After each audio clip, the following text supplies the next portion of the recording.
Kali ini masuk satu unit Anbernic RG 406H dengan keluhan yang sebenarnya masih tergolong ringan, tapi cukup bikin pengalaman main jadi nggak nyaman. Mulai dari caps analog yang bermasalah, thumbstick patah di bagian dalam, sampai kipas yang suaranya nyaring banget. Dipakai main sebentar aja udah berasa ganggu. Awalnya mungkin terlihat sepele, konsol masih nyala, game masih jalan. Tapi kerusakan kecil seperti ini, kalau dibiarkan terus, lama-lama bisa memicu masalah lain. Makanya langsung kita bongkar buat cek kondisi bagian dalamnya. Setelah proses pengecekan, ternyata kendala paling bikin pusing ada di bagian thumbstick. Komponen dalamnya patah dan kondisinya udah nggak ideal dipakai. Cari part pengganti kadang nggak semudah yang dibayangkan. Apalagi untuk beberapa handheld yang spare partnya terbatas. Akhirnya kita coba pendekatan lain. Kita putuskan buat bikin komponen pengganti menggunakan 3D print.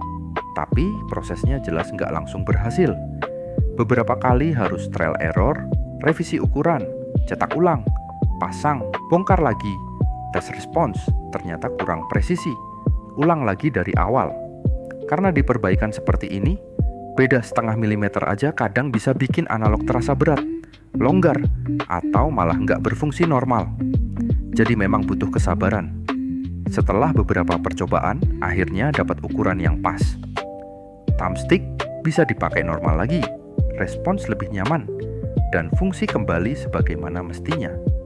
Sementara itu, masalah kipas berisik juga ikut ditangani, supaya suara nyaringnya hilang, dan handheld lebih enak dipakai dalam waktu lama. Hasil akhirnya, Anbernic RG 406H ini balik hidup dengan nyaman dipakai main lagi tanpa gangguan yang sebelumnya bikin kesel.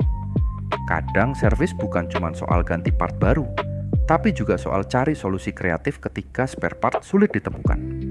Jadi kalau handheld kalian mulai muncul gejala aneh, analog terasa nggak normal, atau kipas mulai berisik, jangan tunggu sampai rusak total.